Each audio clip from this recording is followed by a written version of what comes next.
नमस्कार, ये आकाशवाणी शिमला है। अब आप पूनम शर्मा से प्रादेशिक समाचार सुनिए। आज के मुख्य समाचार: कोरोना से निपटने के आपातकालीन उपायों के लिए 22 राज्यों और केंद्र शासित प्रदेशों को 890 करोड़ की सहायता की दूसरी किश्त जारी। मुख्यमंत्री जयराम ठाकुर ने अधिकारियों को सभी विकासात्मक परियोजनाएं समयबद्ध पूरा करने के दिए निर्देश। अटल टनल का नाम अब होगा अटल रोहतांग टनल, केंद्र सरकार ने जारी की अधिसूचना। और मुख्य सचिव अनिल खाची ने आपदा प्रबंधन के लिए निरंतर निगरानी व तैयारी की आवश्यकता पर दिया बल। अब समाचार विस्तार से। केंद्र सरकार ने कोविड से निपटने के आपातकालीन उपायों के लिए 22 राज्यों और केंद्र शासित प्रदेशों को 890 करोड़ रुपए की सहायता की दूसरी किश्त जारी की है।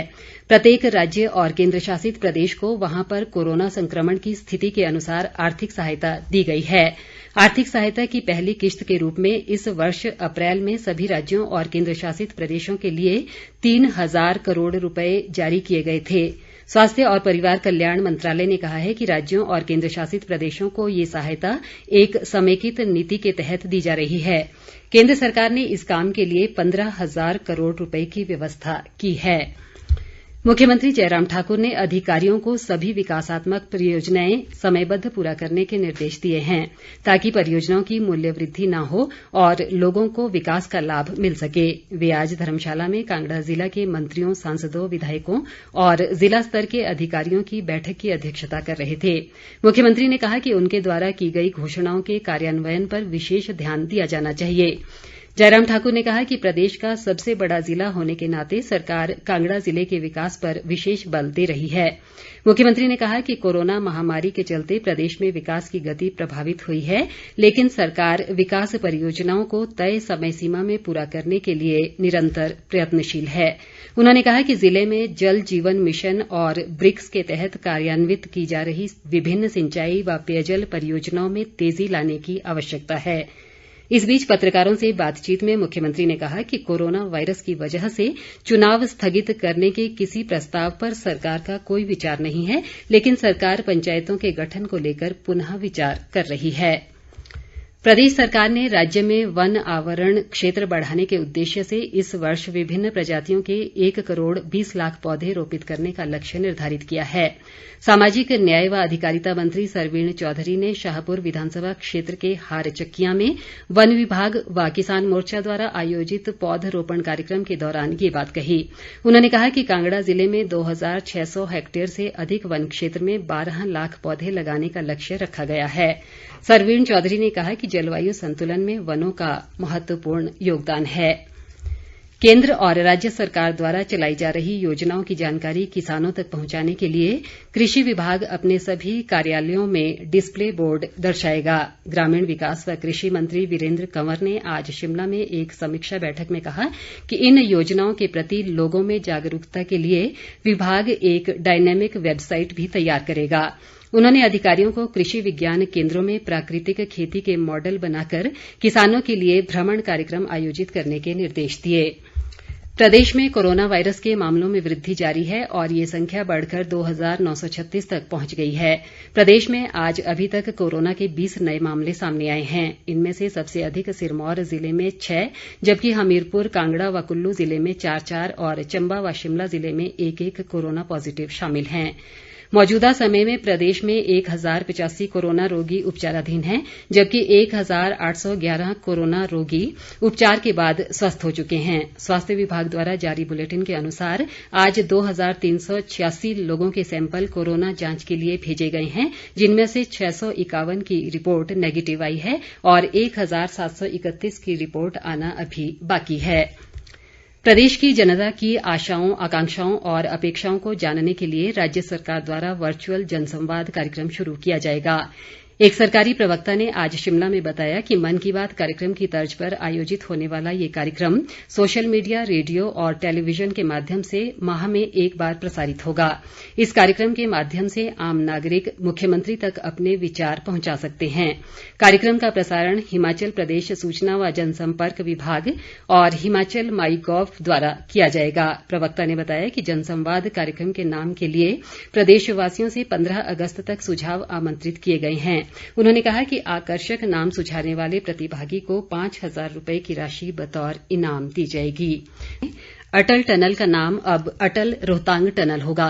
केंद्र सरकार ने इस संबंध में अधिसूचना जारी कर दी है। रोहतांग टनल परियोजना के मुख्य अभियंता ब्रिगेडियर पुरुषोत्तम ने ये जानकारी दी है।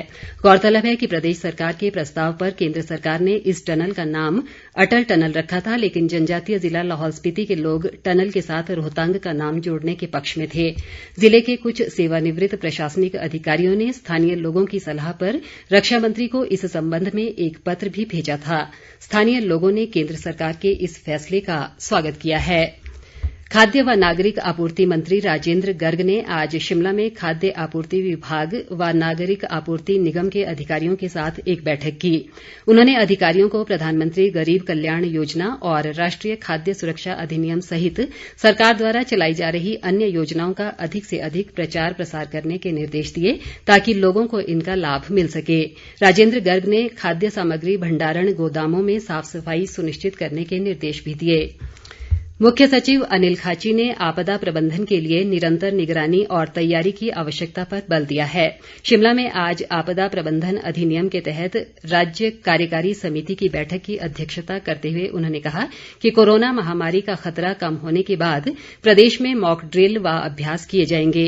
मुख्य सचिव ने राज्य आपदा प्रबंधन प्राधिकरण को मॉक ड्रिल व अभ्यास को लेकर ऑनलाइन प्रशिक्षण के संचालन की संभावनाएं तलाशने के निर्देश भी दिए। केंद्रीय वस्त्र मंत्रालय ने कुल्लू जिले की नग्गर पंचायत के ऐतिहासिक गांव शरण को देश के 3 चुनिंदा गांवों में क्राफ्ट हैंडलूम विलेज के नाम पर विकसित करने के लिए चयनित किया है। उपायुक्त ऋचा वर्मा ने बताया कि कल 7 अगस्त को राष्ट्रीय हैंडलूम दिवस के मौके पर केंद्रीय महिला व बाल विकास मंत्री स्मृति ईरानी दिल्ली से वर्चुअल माध्यम से इसकी घोषणा करेंगी। उन्होंने कहा कि मुख्यमंत्री जयराम ठाकुर और उद्योग मंत्री बिक्रम ठाकुर देहरा से इस कार्यक्रम में भाग लेंगे, जबकि शिक्षा मंत्री गोविंद ठाकुर इस दौरान पतली कूहल में मौजूद रहेंगे। उपायुक्त ने बताया कि इस अवसर पर शरण गांव के बुनकरों को वस्त्र मंत्रालय की ओर से हथकरघा वितरित किए जाएंगे। जलवायु परिवर्तन और ग्लोबल वार्मिंग के चलते जनजातीय जिला लाहौल स्पीति के सैकड़ों ग्लेशियरों के पिघलने से इन दिनों चंद्रभागा नदी उफान पर है। वहीं जिले की चंद्रा घाटी में स्थित बड़ा शिगरी ग्लेशियर पिघलकर करीब 2 किलोमीटर कम हो गया है। स्थानीय लोगों के अनुसार करीब 30 किलोमीटर लंबा ये ग्लेशियर, जो कभी चंद्रा नदी को छूता था, लगातार पिघलने से पीछे की ओर सिकुड़ता जा रहा है। ग्लेशियरों के पिघलने से जिले के किसान चिंतित हैं, क्योंकि इन्हीं ग्लेशियरों के पानी से घाटी में सिंचाई होती है। जिला लाहौल स्पीति में 300 के करीब जो है यहाँ पर ग्लेशियर के पॉइंट्स हैं। ग्लोबल वार्मिंग के चलते पिछले कई सालों से इनका पिघलना बड़े तेजी के साथ हो रहा है। जिस प्रकार से ये ग्लेशियर तेजी से पिघल रहे हैं, ये आने वाले दिनों में किसानों के लिए भी संकट पैदा हो सकता है। सरकार को इसके ऊपर जो है गंभीरता से ध्यान देना चाहिए। तो ग्लेशियर तो बहुत अंदर चल गया, चंद्रा नदी तो और काफी हो रही है, 2 किलोमीटर हो रही है। पहले तो बिल्कुल टैच था उसके साथ ग्लेशियर, अब तो आजकल तो है नहीं ग्लेशियर। तो पूर्व सांसद राजन सुशांत ने राज्य सरकार से पुरानी पेंशन स्कीम को जल्द बहाल करने की मांग की है। शिमला में आज एक पत्रकार वार्ता में उन्होंने कहा कि प्रदेश के विकास और जनता व कर्मचारियों की समस्याओं के समाधान में भाजपा व कांग्रेस दोनों ही सरकारें विफल रही हैं। राजन सुशांत ने कहा कि उम्र भर सरकारी सेवा में समर्पित कर्मचारियों को आर्थिक लाभ देने के लिए सरकार आर्थिक तंगी का बहाना बनाती है, जबकि मंत्री व विधायक कर्मचारियों से 75 गुना अधिक वेतन भत्ते व पेंशन ले रहे हैं। उन्होंने कहा कि अगर सरकार पुरानी पेंशन स्कीम को बहाल नहीं करेगी तो वे प्रदेश में इसके लिए आंदोलन भी करेंगे। अंत में मुख्य समाचार एक बार फिर। कोरोना से निपटने के आपातकालीन उपायों के लिए 22 राज्यों और केंद्र शासित प्रदेशों को 890 करोड़ की सहायता की दूसरी किश्त जारी। मुख्यमंत्री जयराम ठाकुर ने अधिकारियों को सभी विकासात्मक परियोजनाएं समय पर पूरा करने के दिए निर्देश। अटल टनल का नाम अब होगा अटल रोहतांग टनल, केंद्र सरकार ने जारी की अधिसूचना। और मुख्य सचिव अनिल खाची ने आपदा प्रबंधन के लिए निरंतर निगरानी व तैयारी की आवश्यकता पर दिया बल। इसी के साथ ये समाचार बुलेटिन समाप्त हुआ। हमारा अगला बुलेटिन आप सुन सकते हैं सुबह 9:20 पर। नमस्कार।